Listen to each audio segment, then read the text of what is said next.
Bismillahirrahmanirrahim. Assalamualaikum warahmatullahi wabarakatuh. Alhamdulillah. Alhamdulillahilladzi an'ama alaina bi ni'matil imani wal islam wa khassana bi syariati sayyidina Muhammadin khairil anam. Asyhadu an la ilaha illallah wahdahu la syarika lah wa asyhadu anna Muhammadan abduhu wa rasuluh. Allahumma salli wa sallim wa barik ala sayyidina Muhammadin wa ala alihi wa sahbihi ajma'in. Amma ba'd. Wallahu ta'ala fil Qur'anil Karim wa ashdaqul qailin a'udzu billahi minasy syaithanir rajim. Bismillahirrahmanirrahim. Inna a'tainakal kautsar fasalli li rabbika wanhar inna syani'aka huwal abtar. Sadaqallahul azim wa sadaqa rasulun nabiyul habibul karim wa nahnu ala dzalika minasy syahidin wasyakirin walhamdulillahi rabbil alamin. Bapak hadirin jamaah rahimakumullah, alhamdulillah kita sudah berada di minggu ketiga daripada bulan Dzulqa'dah, yang sebentar lagi insyaallah kita masuki daripada bulan Dzulhijjah, atau biasa yang disebut dengan bulan haji. Beberapa hari ke depan insyaallah kita masuk daripada bulan Dzulhijjah yang sedang ramai-ramainya biasa. Dzulhijjah adalah haji dan kurban. Insyaallah kita bahas masalah kurban dulu pada malam ini, tentang perintah kurban. Jadi perintah kurban ini adalah dijelaskan dalam surah Al-Kautsar yang tadi saya sudah baca ayatnya. Inna a'tayna kal kautsar fasholli li rabbika wanhar inna syani'aka huwal abtar. Jadi kata Allah, sesungguhnya Allah telah berikan nikmat yang banyak.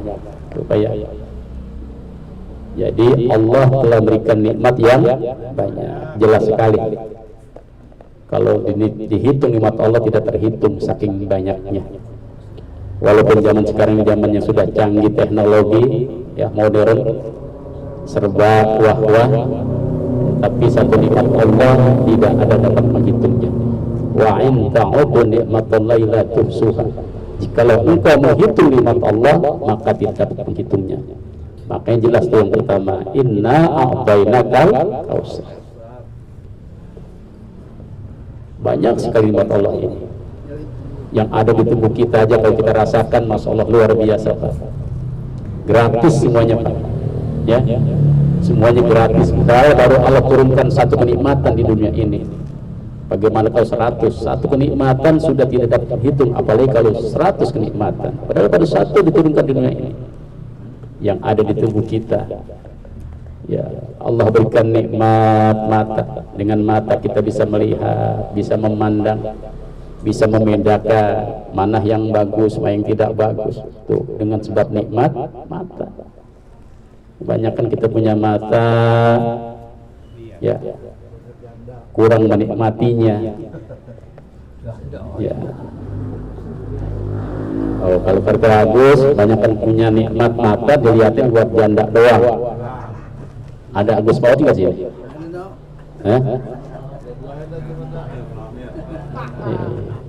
Itu baru satu nikmat mata aja, masa luar biasa itu. Ya Pak ya. Dengan mata kita bisa membedakan mana yang bagus, mana tidak bagus. Betul ya? Iya. Maka syukuri nikmat Allah itu banyak, baru mata doang. Lagi rame-rame bener nih ya. Di daerah mana itu? Amerika, di Amerika tuh kemarin tuh putri, namanya putri, ya, kekurangan matanya tidak melihat, tapi dapat apa dia? Masya Allah, itu Pak, ya banyak kelebihannya di Amerika, tapi ramai bener Pak, ya itu. Makanya kita yang sehat ini, yang matanya melihat, kita pergunakan dengan bersyukur kepada Allah, Allah berikan mata. Ya Pak ya? Iya, syukur nikmat kita. Bagaimana cara bersyukurnya? Gunakan yang baik, baca Quran. Ya. Jangan kasih mata sama Quran kita udah lupa. Ingatnya bulan Ramadan doang. Ada harus rame-rame. Ya Pak ya? Di luar Ramadan baca Al-Quran, Allah berikan mata, pergunakan dengan baik mata kita. Kemudian lagi Allah berikan mulut, dengan mulut kita bisa berkata, berbicara. Di dalam mulut ada apa tuh? Ada lidah yang tipis tanpa tulang. Baik, syukuri nikmat itu. Jangan kasih mulut yang ada kita gibah yang ada, menjelekin orang baik, ngomongin orang baik, itu berarti kurang baik.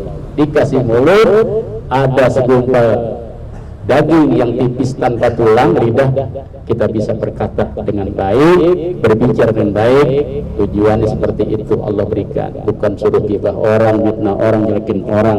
Ya Pak, syukuri nikmat Allah, banyak ini nikmat. Ya, kita bisa ya berjalan dengan Allah berikan kaki. Tuh, coba kalau punya kaki, kakinya satu buntung sampai gua kemari. Ya Pak ya, ada lagi kaki dua buntung, kita gunakan, kita sehat ini. Ada orang yang kaki, beli kaki mahal 40-an juta, dipakainya berbeda apa kaki buatan apa kaki asli. Betul nggak? Ya, syukuri Allah berikan tuh. Itu yang kelihatan doang di tubuh kita itu nikmat. Belum yang ada di dalam tubuh kita tuh, di dalam perut ada ginjal, ada jantung, ada paru-paru. Ya Pak ya, itu luar biasa di dalam juga. Kalau kita syukuri, kita bisa bernapas tanpa oksigen, Pak. Ya Pak ya, kita napas tanpa oksigen. Kalau saya lihat, saya punya adik Pak yang sekarang masih berbaring di rumah sakit, bolak-balik apa ya, itu satu hari Pak itu 8 oksigen satu hari. Satu oksigennya 35.000 Pak. Kalau satu hari berapa duit tuh Pak? 35 kali 8, dilepas saja sebentar Pak, panas, sakit. Nah kita ini yang sehat, apakah kita berpikir Allah berikan oksigen gratis? Bayar nggak kira-kira? Kagak bayar, gratis. Makanya syukuri kehidupan ini, Allah berikan nikmat yang banyak. Bayar Pak Ji. Ya Pak ya? Kagak bayar, gratis dari Allah. Makanya kudu bersyukur. Bayar 5 waktu bayarnya. Ya Pak ya? Iya. Jadi kita syukuri nikmat Allah yang banyak, terutama yang ada di tubuh kita, dengan mata, dengan mulut, dengan telinga, dengan kaki, dengan tangan, termasuk ada di dalam perut kita, ada jantung, ada ginjal. Coba sekarang orang kalau gagal ginjal Pak, harus diapain Pak? Cuci darah. Itulah Allah berikan nikmat romantis, semuanya itu serba gratis, nggak ada yang kaya. Makanya kata Allah berikan nikmat yang banyak, kita bersyukur kepada Allah Subhanahu wa Ta'ala. Surah Ibrahim ayat 7 sering dalam dibacakan. Apabila kita bersyukur akan nikmat Allah, maka Allah akan tambah. Tapi sebaliknya, jika engkau kafir, ingat azab Allah sangat keras. Bagaimana cara bersyukurnya? Lanjutan ayatnya. Apa tuh ayatnya?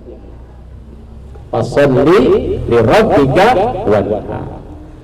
Nah, ini cara kita bersyukur. Kita ucapkan alhamdulillah. Ucapin alhamdulillah itu Allah berikan. Kita puji Allah, maha suci Allah.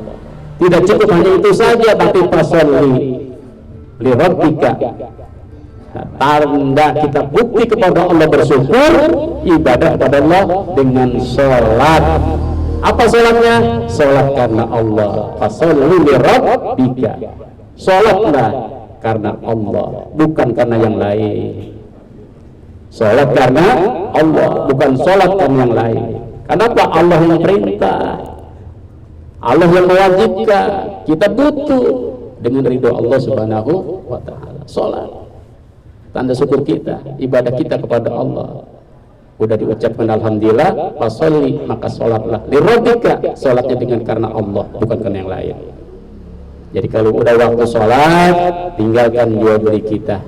Udah waktu sholat, kesibukan kita tinggalkan. Karena apa? Perintah, rasa syukur kita kepada Allah Subhanahu wa Ta'ala. Karena sholat pertama merupakan kewajiban kita, dan sholat merupakan nanti akan dipertanyakan di alam barzah. Ya. Dan sholat merupakan kebutuhan kita. Itu tanda syukur kita. Jadi kalau orang alhamdulillah saya beri kepada tapi nggak sholat, ya kurang baik Pak. Karena sholat ini merupakan tanda bakti kita taat kita pada Allah Subhanahu wa Ta'ala. Dan tidak cukup dengan sholat saja, sambungan ayatnya apa? Wanhar, berkorban. Nah kita bicara korban sekarang yang sebentar lagi masuk daripada Idul Adha, Idul Kurban. Kalau kita bicara Idul Kurban, kita diingatkan dengan peristiwa 3 orang manusia yang luar biasa di masalah perintah setelah kurban. Jadi fasolli li rabbika wanhar, salat karena Allah dan berkorban. Bicara korban, 3 orang manusia yang istimewa, yang luar biasa. Yang pertama seorang ayah yang bernama Ibrahim alaihissalam. Ini seorang ayah yang tidak otoriter, seorang ayah yang luar biasa, yang selalu musyawarah, enggak mau dan tidak egois, selalu bermusyawarah. Seorang ayah yang bijaksana, Nabi Ibrahim alaihissalam. Kemudian seorang istri yang bernama Siti Hajar, yang selalu memberikan motivasi kepada keluarga. Yang ketiga seorang anak yang bernama Ismail alaihi salam, seorang anak yang taat kepada Allah dan taat kepada keduanya. Ini peristiwa kurban itu aja. Dari tahun ke tahun tidak bosan-bosan diingatkan seperti itu. Perintah korbannya kapan? Dimulai tanggal 8, 9, 10 Dzulhijjah. Perintah korban itu gara-gara Nabi Ibrahim itu karena apa? Bermimpi 3 malam berturut-turut. Dari tanggal 8, 9, 10. 8 Dzulhijjah, 9 Dzulhijjah, 10 Dzulhijjah disebut dengan hari Tarwiyah tanggal 8. 9 hari Arafah, 10 hari Idul Adha. 3 malam nih perintah korban diterima Nabi Ibrahim, mimpi 3 malam berturut-turut. Di dalam surah As-Saffat ayat 103 atau 102 dijelaskan itu. Falamma balagha ma'ahu sa'ya qala ya bunayya inni ara fil manam anni ajbahuka fanzur ma tara. Sambungan ayatnya, qala ya abadi if'al ma tu'maru satajiduni insyaallahu minas sabirin. Itu ayatnya As-Saffat. 3 malam tuh Nabi Ibrahim bermimpi dari malam tanggal 8 Dzulhijjah, 9 Dzulhijjah, 10 Dzulhijjah bermimpi. Namanya seorang nabi bermimpi pasti benar, bukan kembang tidur. Kalau kita mimpi pasti kembang tidur. Kalau siang ngomongin kambing pasti malam ngomongin kambing kalau begitu. Ya iya biasanya. Kalau paginya siang ngomongin cewek pasti malamnya ngomongin cewek juga. Ya Agus Namur ya. Kalau pagi ngomongin janda sih ngomong sebenarnya keterusan malam ngomong mimpi kan janda manusia. Tapi Nabi Ibrahim ini mimpinya bukan kembang tidur, perintah As-Saffat. Udah dapat mimpi 3 malam berturut-turut, maka dipanggil tuh, istrinya dipanggil, anaknya dipanggil, bahwa aku lagi malam bermimpi. Falamma balagha ma'ahu sa'ya qala ya bunayya inni ara fil manam anni ajbahuka fanzur ma tara. Ayah ini lagi malam pertama tanggal 8, 9, 10 mimpi. Mimpinya apa? Suruh membelahmu Ismail. Suruh diapain? Suruh dipotong, disembelih. Tapi seorang ahli bijaksana tidak otoriter dan ngomong begitu musyawarah dulu, nggak langsung gua menunggu bapak egois. Bagaimana kata gua harus potong, musyawarah dulu, nggak main potong-potong aja nyembelih. Tapi anak yang selalu taat pada Allah, tapi pada Allah dan taat kepada orang tuanya dijawab, qala ya abadi if'al ma tu'maru satajiduni insyaallahu minas sabirin. Wahai ayahku yang disayangi, kalau emang ini perintah dari Allah silakan, ayah silakan. Insya Allah ayah akan menemui aku dan ketabahan dan kesabaran. Tuh disuruh tuh, silakan ayah. Itu seorang anak yang bakti kepada orang tua dan seorang ayah yang tidak otoriter atau egois. Coba kalau zaman sekarang, Pak punya anak ya Pak ya, kumpulin. Suruh motong anaknya, kira-kira bagaimana Pak?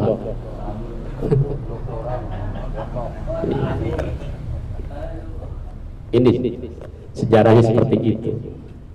Makanya sebelum terjadi ini penyembelihan, sebelum terjadi Idul Adha, sebelum terjadi ini impian, ini kalau riwayat banyak ini. Nabi Ibrahim orang yang kaya, dermawan. Setiap tahun dia itu ya menyembelih tidak kurang dari 100 ekor onta.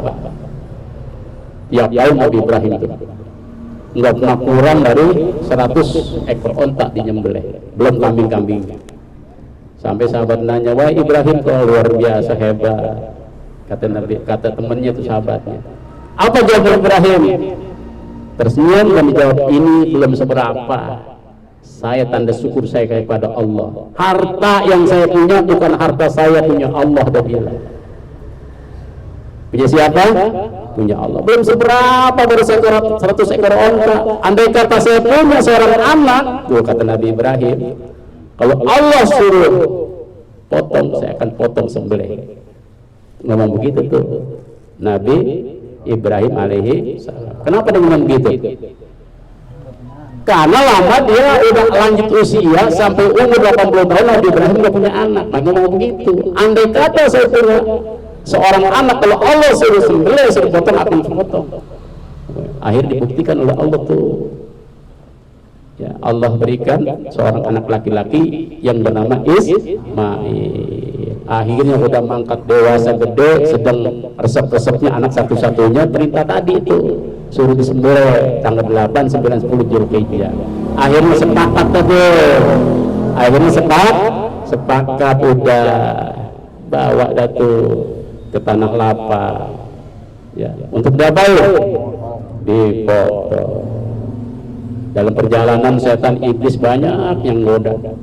Hai Ibrahim, kok nggak sayang anak satu-satunya boleh kepengen mau disembelih? Gitu. Kata siapa tuh? Kata setan. Nabi Ibrahim tidak banyak omong, langsung aja dia ngambil batu, dilempar tuh batu. Bismillahirrahmanirrahim. Yang disebut apa tuh? Melontar. Ismail jangan gitu juga. Ismail, bapakmu udah gila kali ya, kau mau disembelih, kau jangan mau Ismail. Begitu. Akhirnya Nabi Ibrahim, Ismail juga nggak banyak komentar, nggak banyak omong, ambil lagi batu. Bismillahirrahmanirrahim. Yang disebut merontal jimro. Tuh Pak, seperti itu. Akhirnya godaan-godaan itu bisa dihadapi dan dilewati sampai dari tanah lapang itu. Udah sampai tanah lapang, udah siap-siap tuh Nabi Ibrahim dan Ismail untuk menyembelih anaknya.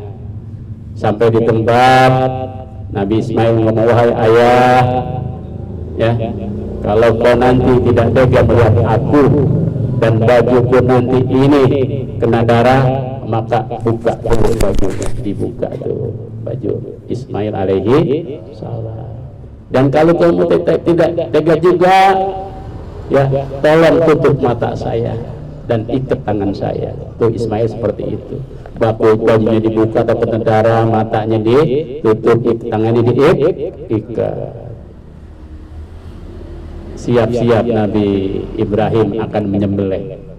Sebelum menyembelih dia takbir, Allahu Akbar, Allahu Akbar, Allahu Akbar, La ilaha illallah, Wallahu Akbar, Allahu Akbar, Walillahil hamd.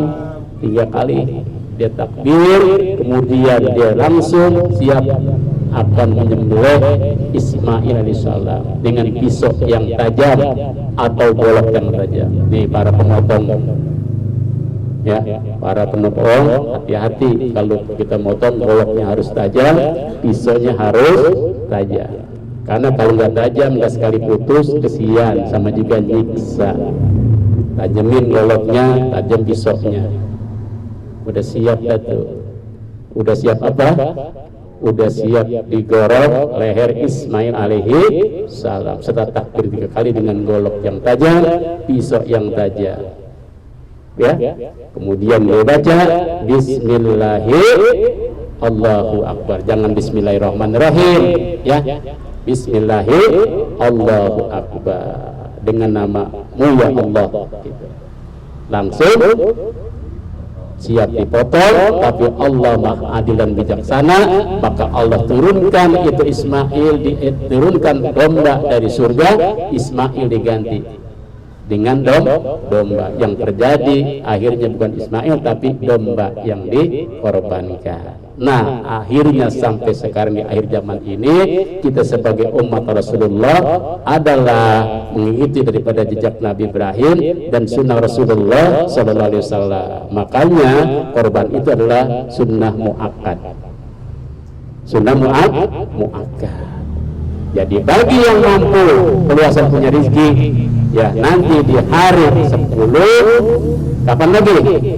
11, 12, 13, jadi 4 hari berturut-turut yang disebut dengan tasrik. Kita bagi yang mampu silahkan berkorban. Oh, saya mau berkorban, ya kalau mampu mah tiap tahun, bukan sekali doang. Kalau mampu tiap tahun, silahkan berkorban. Masih ada waktu. Nih pengajian malam Senin ada berapa nih sapinya nih? Pengajian malam Senin ada berapa? Insyaallah.